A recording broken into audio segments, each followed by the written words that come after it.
ಭಾರತೀಯ ಸೇನೆಯ ಹೃದಯದಲ್ಲಿ ಟೈಗರ್ ಎಂಬ ಶ್ವಾನ ವಾಸಿಸುತ್ತಿದ್ದನು. ಅವನು ಒಬ್ಬ ಯೋಧನಾಗಿದ್ದ.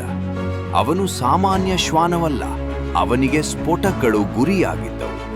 ಅವನು ಜೀವ ಉಳಿಸುವ ಮಿಷನ್ಗಳಿಗಾಗಿ ತರಬೇತಿ ಪಡೆದ. ಅವನು ಧೈರ್ಯ, ಶಿಸ್ತು ಮತ್ತು ಕರ್ತವ್ಯದ ಭಾಷೆಯನ್ನು ಅರ್ಥ ಮಾಡಿಕೊಳ್ಳುತ್ತಿದ್ದ. ಪ್ರತಿ ಯೋಧನು ಅವನ ಮೇಲೆ ಸಂಪೂರ್ಣ ನಂಬಿಕೆ ಹೊಂದಿದ್ದ. ಅವನಿಗೆ ಸೇನೆಯ ಅಧಿಕಾರಿ ತಮ್ಮ ಕುಟುಂಬದಂತೆ ಬೆಳೆದಿದ್ದರು. ಅವನು ಪ್ರತಿಯೊಬ್ಬರ ಹೆಮ್ಮೆಯ ಶ್ವಾನನಾಗಿದ್ದ. ಒಂದು ಚಳಿಯಾದ ಬೆಳಗ್ಗೆ ಟೈಗರ್ ಒಂದು ಅಪಾಯಕಾರಿ ಮಿಷನ್ಗೆ ಯೋಧರೊಂದಿಗೆ ಹೊರಟ. ಕಾಡಿನಲ್ಲಿ ದಟ್ಟ ಮಂಜು, ನಿಶಬ್ದತೆಯ ಮಧ್ಯೆ ಎಡೆಬಿಡದೆ ಶತ್ರುರ ಬೋನ್ ಸೃಷ್ಟಿಯು ಎಡವಟ್ಟಾಗುತ್ತಿತ್ತು. ಟೈಗರ್ ಹಠಾತ್ ನಿಂತ. ಅವನು ಭೂಮಿಯಲ್ಲಿ ಸುಳಿವನ್ನು ಶೋಧಿಸಿದ. ಅಲ್ಲಿ ಸ್ಫೋಟಕ ಸಿಕ್ಕಿತು. ಅವನು ತಂಡವನ್ನು ತಪ್ಪು ಮುನ್ನಡೆಯಿಂದ ರಕ್ಷಿಸಿದ.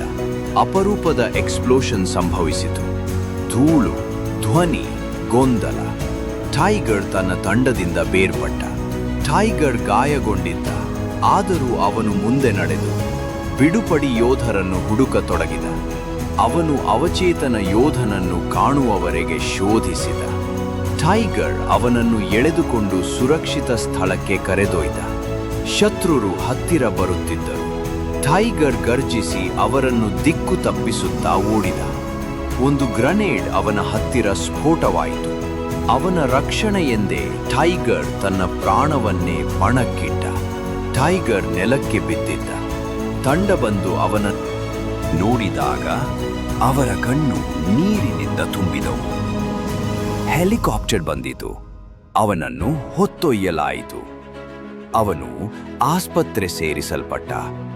ಡಾಕ್ಟರ್ಗಳು ಅವನನ್ನು ಬದುಕಿಸಲು ಹರಸಾಹಸ ಪಡುತ್ತಿದ್ದರು. ಗಂಟೆಗಳ ಕಾಲ ಚಿಕಿತ್ಸೆ ಮುಂದುವರಿಯಿತು. ಟೈಗರ್ ಕಣ್ಣನ್ನು ನಿಧಾನವಾಗಿ ತೆರೆದ. ಅವನು ತನ್ನನ್ನು ರಕ್ಷಿಸಿದ ಯೋಧನ ಕೈ ಅನ್ನು ಚುಂಬಿಸಿದ. ಅವನಿಗೆ ಧೈರ್ಯಕ್ಕಿಂತ ಮೀರಿ ಸೇವೆ ಮಾಡಿದ ಯೋಧ ಎಂಬ ಪ್ರಶಸ್ತಿ ನೀಡಲಾಯಿತು. ಸಂಪೂರ್ಣ ಪಡೆಯು ಅವನಿಗೆ ನಮನ ಸಲ್ಲಿಸಿತು. ಟೈಗರ್ ನಿಧನರಾದಾಗ ಪೂರ್ಣ ದೇಶವೇ ಶೋಕಸಾಗರದಲ್ಲಿ ಮುಳುಗಿತು. ಅವನ ಅಂತಿಮ ಸಂಸ್ಕಾರ ಸೇನೆಯ ಗೌರವದೊಂದಿಗೆ ನೆರವೇರಿತು. ಸೇನೆ ಕ್ಯಾಂಪಿನಲ್ಲಿ ಟೈಗರ್ನ ಪ್ರತಿಮೆ ಸ್ಥಾಪಿಸಲಾಯಿತು. ಆ ಪ್ರತಿಮೆಯ ಹಿಂದೆ ಸೂರ್ಯೋದಯದ ಬೆಳಕು ಬೀಳುತ್ತಿತ್ತು. ಮಕ್ಕಳು ಪ್ರತಿಮೆ ಎದುರು ನಿಂತು ಆಶ್ಚರ್ಯದಿಂದ ನೋಡುತ್ತಿದ್ದರು. ಅವರ ಪೋಷಕರು ಟೈಗರ್ ಕಥೆಯನ್ನು ಹೇಳುತ್ತಿದ್ದರು. ಹೊಸ ಶ್ವಾನ ಶಿಶು ತರಬೇತಿ ಪಡೆಯುತ್ತಿದೆ. ಅವನ ಗುರುವನ್ನು ಹತ್ತಿರದಿಂದ ಅನುಸರಿಸುತ್ತಿದೆ. ಟೈಗರ್ನ ಅಧ್ಯಯನ ಮುಂದುವರಿಯುತ್ತಿದೆ. ಯೋಧನು ಪ್ರತಿಮೆಯ ಬಳಿ ಬಂದು ಹತ್ತಿರದಲ್ಲಿ ತುಂಟಿಯಾಗಿ ಹೇಳುತ್ತಾನೆ, ನಿನ್ನಿಗಾಗಿ ಸ್ನೇಹಿತನೇ. ಭಾರತದ ತ್ರಿವರ್ಣ ಧ್ವಜ ಬಿರುಗಾಳಿಯಲ್ಲಿ ಉದ್ದದಾಗಿ ಎದ್ದುಕೊಂಡಿದೆ. ಫೋಟೋ ಬ್ಯಾಕ್ಗ್ರೌಂಡ್ನಲ್ಲಿ ಟೈಗರ್ನ ನೆರಳು ಕಾಣುತ್ತದೆ. ಕಥೆಯ ಅಂತ್ಯ. ಟೈಗರ್ ಯುದ್ಧ ಭೂಮಿಯ ಹೀರೋ.